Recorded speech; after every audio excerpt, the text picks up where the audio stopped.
बिस्मिल्लाहिर्रहमानिर्रहीम। अस्सलामु अलैकुम। लास्ट लेक्चर में हमने पढ़ा था what is problem solving. Problem solving क्या होती है, और फिर हमने जो थे वो उसके मुख्तलिफ कुछ स्टेप्स पढ़े थे। और हमने ये भी देखा था कि जो लास्ट में हमने देखा था कि राइटिंग ऑफ प्रोग्राम को किस तरह से जो है वो लिखा जाता है। आज उसके बाद हम लोग जो था उसके नेक्स्ट स्टेप पढ़ेंगे। उसके अंदर हमारे पास आता है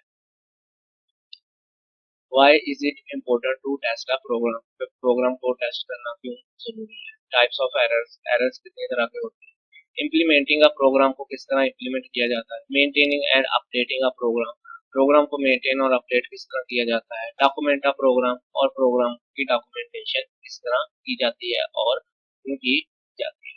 तो आज हम लोग पहला टॉपिक देखते हैं। Why is it important to test a program की एक्यूरेसी को वेरीफाई करने के लिए प्रोग्राम लिखने के बाद इसको टेस्ट किया जाता है। प्रोग्राम को टेस्ट करने के लिए बार बार एग्जीक्यूट किया जाता है। प्रोग्राम को एग्जीक्यूट करते वक्त मुख्तलिफ वैल्यूज को इनपुट किया जाता है और आउटपुट चेक की जाती है। अगर प्रोग्राम में कोई एरर होगा तो मतलूबा रिजल्ट नहीं मिलेगा, और अगर आपको मतलूबा रिजल्ट नहीं मिल रहा तो आप एरर को तलाश करके करेक्ट करेंगे। अब हमारे पास एरर क्या होता है? एरर जो है वो हम लोग उसको बग भी कहते हैं। An error in a program is called bug. कोई भी एरर जो प्रोग्राम के अंदर होगा उसको हम लोग जो है वो बग बोलते हैं। प्रोग्राम टेस्टिंग के दौरान सारे बग्स को डिटेक्ट करके रिमूव किया जाता है जब तक प्रोग्राम मतलूबा रिजल्ट न देने लग जाए। ये अमल जारी रखा जाता है। अब नेक्स्ट हम लोग देखते हैं व्हाट इज डीबगिंग, कि आपके पास डीबगिंग क्या होती है। The process of finding and removing error in the program is called debugging. Debugging ऐसा तरीकाकार है जिसमें प्रोग्राम से एरर को तलाश करके रिमूव किया जाता है। उसके बाद हमारे पास आ गया टाइप्स ऑफ एरर, के एरर कितनी तरह के होते हैं। हमारे पास एरर्स जो हैं वो 3 तरह के होते हैं। सिंटैक्स एरर, लॉजिकल एरर, और आखिरी जो है वो हमारे पास होता है रन टाइम एरर। तो आप देखते हैं हम लोग के सिंटैक्स एरर क्या होता है। A collection of rules for writing a program in a programming language is known as syntax. ऐसे कवानीन जो प्रोग्रामिंग लैंग्वेज में प्रोग्राम लिखने के लिए इस्तेमाल होते हैं उनको सिंटैक्स कहते हैं। Syntax error is a type of error that occur when an invalid statement is written in a program. Syntax error ऐसे एरर होते हैं जो प्रोग्राम में गलत स्टेटमेंट लिखने की वजह से आते हैं। कंपाइलर सिंटैक्स एरर को डिटेक्ट करके एरर मैसेज डिस्प्ले करता है। ऐसा प्रोग्राम जिसमें सिंटैक्स एरर होगा कंपाइल नहीं होगा। नेक्स्ट देखते हैं हम लोग some important causes of syntax error, जो है वो आपके सिंटैक्स एरर जो है वो किस वजह से आते हैं। पहला है हमारे पास typing misspelled such as print instead of print. आप जो है वो गलत स्पेलिंग लिख देते हैं। आपने कोई चीज प्रिंट करनी है तो आप जो है वो उसके अंदर PRINT प्रिंट जो है ये स्पेलिंग होते हैं। आप इसकी बजाय जो है वो आप PRENT लिख देते हैं प्रिंट, तो क्या हो जाएगा आपके पास सिंटैक्स एरर आ जाएगा। और दूसरा इसका काज है trying to assign a value to a constant such as 10 equal to z। आप जो है वो किसी कांस्टेंट को जो है वो कोई वैल्यू असाइन करने की कोशिश करते हैं। जैसे कि 10 हमारे पास क्या है, कांस्टेंट है। आप इसको क्या असाइन कर रहे हैं, z जो है वो असाइन कर रहे हैं, तो ये जो है वो रॉन्ग है। आपने हमेशा जो है वो वेरिएबल को जो है वो कांस्टेंट वैल्यू असाइन करनी होती है।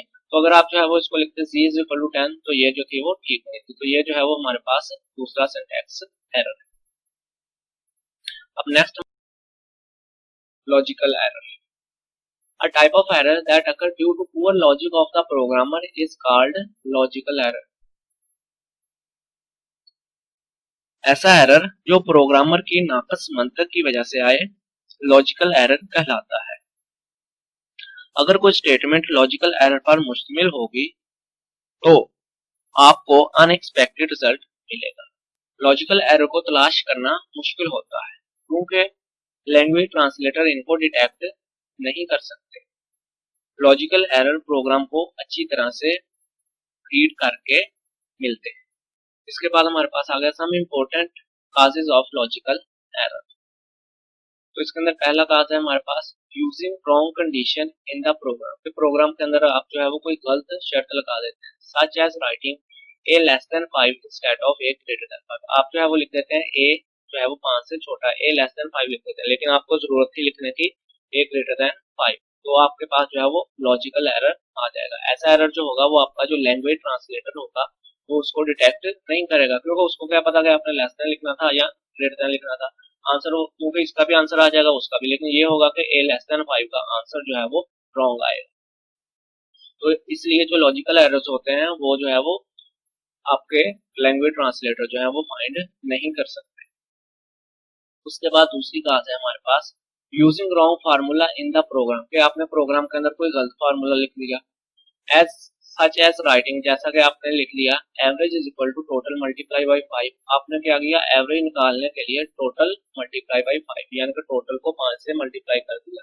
लेकिन हम लोग instead of average is equal to total over 5, हम लोगों ने मैथ के अंदर देखा है कि किसी भी चीज की एवरेज निकालने के लिए टोटल नंबर्स जो होते हैं उनको जमा कर देते हैं और जो है वो उनकी जो कुल तादाद होती है उसके ऊपर हम लोग उनको डिवाइड कर देते हैं। तो इस तरह जो है वो आपने जो है वो इसका रॉन्ग फार्मूला लिखा, तो ये जो है वो दूसरी क्लास जो है वो हमारे पास हो जाएगी लॉजिकल एरर की। आगे हमारे पास आखिरी जो एरर है वो है हमारे पास run time error. A type of error that occur during execution of a program is called runtime error. ऐसा एरर जो प्रोग्राम के चलने के दौरान आए रन टाइम एरर कहलाता है। तो कंप्यूटर प्रोग्राम को एग्जीक्यूट करना रोक देता है अगर रन टाइम एरर आ जाए और एरर मैसेज शो करता है। Some causes of run time error कुछ जो है वो हम लोग देखते हैं इसके क्या पास। तो इसके अंदर जो है वो हमारे पास पहला है dividing a number by zero. आपने जो है वो किसी नंबर को अपने प्रोग्राम के अंदर जीरो से डिवाइड किया हुआ है, तो जब आपका प्रोग्राम चलते चलते आपका कंट्रोल जो है वो डिवाइडिंग बाय जीरो के पास पर पहुंचेगा तो वो क्या कर देगा, आपको जो है वो एक एरर मैसेज शो करवा देगा, क्योंकि तो इसका आंसर जो है इनफाइनाइट होता है, तो इसलिए क्या होगा कि रन टाइम एरर जो है वो आ जाएगा। और इसकी दूसरी क्लास है opening a file that does not exist. आपने जो है वो अपने कंप्यूटर के अंदर कोई ऐसी फाइल जो है वो प्रोग्राम को जो है वो ओपन करने के लिए कह दिया जो आपके कंप्यूटर के अंदर पड़ी ही नहीं है, या आपने जो है वो प्रोग्राम के अंदर जो है वो फाइल किसी और जगह पे पड़ी है, आपने जो है वो उसको कोई और पाथ दे दिया। आपकी फाइल जो है वो टी ड्राइव के अंदर पड़ी है, आपने उसको जो है वो टी का जो है वो पाथ दे दिया कि डी के अंदर पड़ी है, तो उसको वो फाइल मिलेगी ही नहीं। जब वो उसको फाइल नहीं मिलेगी तो फिर क्या होगा, जो है वो आपका रन टाइम एरर जो है वो शो हो जाएगा। नेक्स्ट हमारे पास आ जाएगा implementing a program. After completing and testing a program, program को जो है वो हम लोग मुकम्मल करने के बाद it is install at the site where it will be used. क्या करते हैं हम लोग जो है वो प्रोग्राम कंप्लीट होने के बाद जब आपको यकीन हो जाए कि इसमें कोई एरर नहीं है तो यूजर या कस्टमर के कंप्यूटर पर इंस्टॉल कर दिया जाता है। इस मरहले को हम लोग इम्प्लीमेंटिंग अ प्रोग्राम बोलते हैं। नेक्स्ट हमारे पास आ जाएगा maintaining and updating a program. It includes the upgrading of the program to meet the new requirement of hardware and software। Maintaining and updating program की अपग्रेडिंग पर मुश्तमिल होती है ताकि यूजर की हार्डवेयर और सॉफ्टवेयर की नई जरूरियात को पूरा किया जा सके। अब इसके अंदर हम लोग देखते हैं कि अपग्रेडिंग क्या होती है। The program is modified if there is any change in the user requirement. अगर जो है वो यूजर की रिक्वायरमेंट के अंदर जो है वो कोई चेंज आ जाती है, वो अपनी जरूरियात जो है वो उसकी चेंज हो जाती है, तो फिर क्या किया जाता है कि उसके अंदर हम लोग मॉडिफाई करते हैं उसको, जो है वो कोई तब्दीली जो है वो हम लोग उसको करके देते हैं जैसे उसको तब्दीली चाहिए हो। पहले जो आपने सपोर्टेड बना कर दिया था सॉफ्टवेयर जो था वो 10 एम्प्लॉय को सपोर्टेड करता था, अब जो था वो उसने 15 एम्प्लॉय जो है हो गए, तो टाइम के अंदर जो है वो ज्यादा कंप्यूटर जो है वो उसको सपोर्ट कर सकते। तो फिर क्या करेंगे आप, जो है वो उसको अपग्रेड जो है वो करके देंगे। Next documenting a programme.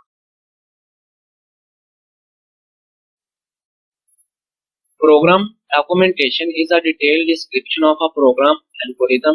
क्या कहता है प्रोग्राम डॉक्यूमेंटेशन, क्या होती है आपके पास, आप जो है उसके अंदर डिटेल से डिस्क्रिप्शन लिखते हैं कि आपने उसका एल्गोरिदम किस तरह बनाया, उसको डिजाइन किस तरह किया, कोडिंग मेथड कौन सा यूज किया, उसको टेस्ट किस तरह से किया, और जो है वो उसको प्रॉपर किस तरह से जो है वो यूज करना है।